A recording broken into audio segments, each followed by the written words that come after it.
അമേരിക്കയും ഇറാനും തമ്മിലുള്ള സൈനിക സംഘർഷം അവസാനിപ്പിച്ച് ഇരു രാജ്യങ്ങളെയും വീണ്ടും ചർച്ചയിലെത്തിക്കാനുള്ള മധ്യസ്ഥ ശ്രമങ്ങളിൽ കാര്യമായ പുരോഗതി ഉണ്ടാകുന്നുവെന്ന റിപ്പോർട്ടുകളാണ് പുറത്തുവരുന്നത്. ഖത്തറിന്റെയും പാകിസ്ഥാന്റെയും നേതൃത്വത്തിൽ നടക്കുന്ന രഹസ്യ ചർച്ചകളിലൂടെ ഇടക്കാല വെടിനിർത്തൽ കരാർ പുനഃസ്ഥാപിക്കാനുള്ള ശ്രമമാണ് നടക്കുന്നത്.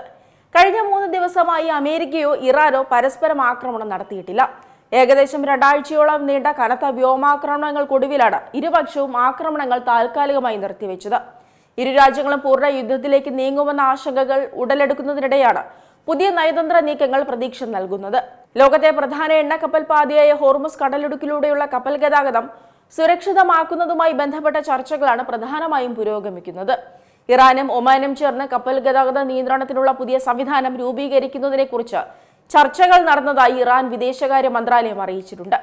എന്നാൽ അമേരിക്കയുമായി നേരിട്ട് ചർച്ചകൾ നടക്കുന്നില്ലെന്നും മധ്യസ്ഥ രാജ്യങ്ങൾ വഴിയാണ് സന്ദേശങ്ങൾ കൈമാറുന്നതെന്നും മന്ത്രാലയം വ്യക്തമാക്കുന്നു. അതേസമയം ചർച്ചകൾ പുരോഗമിക്കുന്നതിനിടയിലും മേഖലയിലെ സംഘർഷം പൂർണ്ണമായും അവസാനിച്ചിട്ടില്ല. സൗദി അറേബ്യയിലെ എണ്ണ സ്ഥാപനങ്ങൾ ലക്ഷ്യമിട്ട് ഇറാഖി സായുധ സംഘങ്ങൾ അയച്ച ഡ്രോണുകൾ വ്യോമ പ്രതിരോധ സംവിധാനം തകർത്തതായി സൗദി അറിയിച്ചു. മാത്രമല്ല, യമനിലെ ഹൂതി വിമതരും സൗദിയിലെ എണ്ണ സ്ഥാപനങ്ങൾ ആക്രമിച്ചതായി അവകാശവാദം ഉന്നയിച്ചിട്ടുണ്ട്. ഇരു സംഭവങ്ങളും ഒന്നു തന്നെയാണോ എന്ന് വ്യക്തമായിട്ടില്ല. ജോർദാനും 2 ഡ്രോണുകൾ വെടിവെച്ചിട്ടതായി അറിയിച്ചിട്ടുണ്ട്. ഇറാഖിലെ ഇറാൻ വിരുദ്ധ കുർദ് സംഘടനകൾക്കും നേരെ ഡ്രോൺ ആക്രമണങ്ങൾ റിപ്പോർട്ട് ചെയ്തു. എന്നാൽ ആളപായമോ വലിയ നാശനഷ്ടമോ ഉണ്ടായതായി വിവരമില്ല. അമേരിക്കൻ നാവികസേനയുടെ മേൽനോട്ടത്തിലുള്ള സമുദ്ര നിരീക്ഷണ ഏജൻസിയുടെ കണക്കുകൾ പ്രകാരം ഹോർമുസ് കടലിടുക്കിലൂടെയുള്ള വാണിജ്യ കപ്പൽ ഗതാഗതം കഴിഞ്ഞ 3 ആഴ്ചക്കിടയിലെ ഏറ്റവും താഴ്ന്ന നിലയിലാണിപ്പോൾ.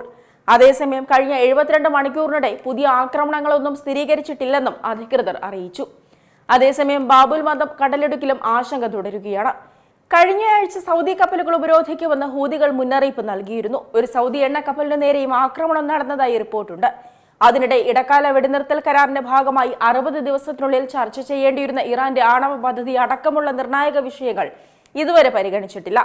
ആദ്യം സംഘർഷം ശമിപ്പിച്ച് ഇരു രാജ്യങ്ങളെയും തുടർ ചർച്ചകളിലേക്ക് എത്തിക്കാനാണ് മധ്യസ്ഥ രാജ്യങ്ങളുടെ ശ്രമം. നിലവിലെ സാഹചര്യത്തിൽ നേരിട്ടുള്ള ആക്രമണങ്ങൾ കുറഞ്ഞെങ്കിലും ഗൾഫ് മേഖലയിലെ സുരക്ഷാ ആശങ്കകൾ പൂർണ്ണമായും അവസാനിച്ചിട്ടില്ല. ഹോർമുസ്, ബാബുൽ മന്ദബ് കടലിടുക്കുകളിലെ സ്ഥിതിഗതികൾ അന്താരാഷ്ട്ര എണ്ണ വിപണിയെയും ആഗോള സമ്പദ് വ്യവസ്ഥയെയും തുടർന്നും സ്വാധീനിക്കുന്ന സാഹചര്യമാണ് നിലനിൽക്കുന്നത്. അതിനിടെ യുദ്ധം മൂലം പ്രവാസികളും ദുരിതത്തിലായിരിക്കുകയാണ്. വേനൽക്കാല അവധികൾക്കായി നാട്ടിലേക്ക് വരേണ്ടിയിരുന്ന പ്രവാസികളെ വിമാനം റദ്ദാക്കൽ അടക്കമുള്ള നടപടികൾ സാരമായി തന്നെ ബാധിച്ചിട്ടുണ്ട്. കുതിച്ചുയർന്ന വിമാന ടിക്കറ്റ് നിരക്കും പ്രവാസികൾക്ക് താങ്ങാവുന്നതിനും അപ്പുറമാണ്. ഏറ്റവും പുതിയ വാർത്തകളും വിശേഷങ്ങളും വിരൽ തുമ്പിലറിയാൻ സീ മലയാളം ന്യൂസ് എല്ലാ ഡിജിറ്റൽ പ്ലാറ്റ്ഫോമുകളിലും ലഭ്യം.